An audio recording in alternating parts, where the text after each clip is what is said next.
This is the MyHeart.net podcast. This show is produced by Dr. Philip Johnson in conjunction with VitalEngine.com. Please welcome your host, Dr. Alain Bouchard, a cardiology specialist of Birmingham, Alabama, at St. Vincent's Medical Center, part of Ascension. Welcome to MyHeart.net series on healthy lifestyle. This is an excerpt from our interview with Dr. Martha Gulati, who's professor and director of preventive cardiology at Cedars-Sinai. She's also associate director of the Barbara Streisand Women's Heart Center. And today, our podcast is titled Harmony Within, Mastering Stress for Wellness and Vitality. Well, let's talk a little bit about stress, because that's another life, factor that we need to kind of manage. We know that stress is bad. I mean, when you have stress hormone, it's chemical that promote inflammation. You have, extremes like stress cardiomyopathy, the Takotsubo. How do we manage stress? I mean, it's really not an easy one. Yeah, stress is definitely, we've shown in so many different ways, the link of stress to heart disease, as you touched on. And I think that this is something we also don't do very well yet. Just like I was saying about smoking cessation, we might ask about your stress, but then we don't actually manage it for you. And it can be such an important link to whether we're talking about weight and people not being able to lose weight, because when your brain gives out these signals that you're stressed, there's an increase in cortisol, and then it makes it much harder for you to lose weight. And so, we need to manage it. I think one way to manage it is, of course, exercise can be a great way to manage it. But for some people, that's not enough. I think you doing things like meditation and sometimes through yoga or meditation by itself can be a great way to manage stress. And there is, evidence showing that yoga and Tai Chi and meditation can actually lower your blood pressure, which we know that can happen as a result of the stress, and all the hormones released in the body can raise your blood pressure. So you finding techniques that can help you, as well as sometimes if you have severe stress, sometimes you need behavioral therapists to help you with that, to manage it. But the normal stress that we all live with, we do need to be able to manage in different ways. And so for me, I think the biggest thing is actually acknowledging that you have stress, because all of us have it in different ways. But what are you doing about it? And then if you're talking with people, whether that's your family or a therapist, that's great. And if that helps you deal with it. But sometimes these forms of exercise and meditation can really be beneficial to helping you manage it overall. Now, the reality of our patient is not always that easy, Martha, as you know. I mean, we have these patients with that come from low socioeconomic area, the single mother with a BMI of 40 that has to take care of 3 kids and to feed them, as well as, now they're at home. They can't go to school because of COVID. You recommend her to exercise and said, Doc, it's not that safe in my area. You try to get her, to eat some healthy food.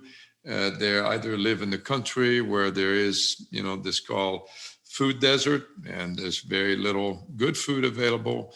How do we deal with this? I mean, this is a big issue, isn't it? This is the biggest issue. This is the platform on which everything we talked about depends on. We call these the social determinants of health, and they are the things that impact our health in ways that are perhaps the hardest to address.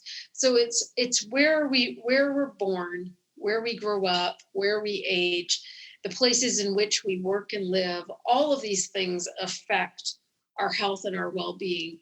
So our childhood experiences, our housing and our housing stability, our education, our social support, because certainly some people have social support and some people don't, our income, our employment, and our greater community. And ultimately, all of that influences our access to healthcare and healthcare resources. And especially in the United States, the even the availability of health insurance. And all of this makes it harder for us to achieve any of the things we talked about. You know, if you don't have good health insurance, you may not even know you're at risk for certain things. Or when I say eat a healthy diet, you're like, you know what? And we know this is true. And we actually have a paper that was just accepted to JAC specifically on to JAC case report about social determinants of health. We actually just said that, you can tell patients eat healthy, and then if it's cheaper to buy food that is unhealthy and not as cheap to buy fruits and vegetables, which one would you choose if your money's limited? If you don't have a preventive health care network because you don't have good health care, it affects you. So I think this is the challenge. I don't have an easy solution, sadly. When we talk about the prevention guidelines, if you look at them, they have this circle around it that basically say that social determinants of health determine all of this. But right now, there's no solution. I think if I had a magic wand and could change how we could improve health care to everyone, specifically addressing social determinants of health, one of the equities that I think healthcare is a right, not a privilege. If we could provide healthcare to everybody, that would be at least one of that equation. Maybe I can't change right now, all those other things that we talked about, but healthcare really should be something we're providing to everyone and equally. And there's definitely, we know in our system, there's different tiers of care. So if we really need to start talking about this as a medical community, or we will never save our population. We'll continue, as we're seeing a rise in heart disease mortality. We're not going to be able to address most Americans' health if we don't address this. Not an easy problem. And I found that there's quite a bit of success working with churches, particularly in the South and the Southeast, where exercise programs are incorporated at church.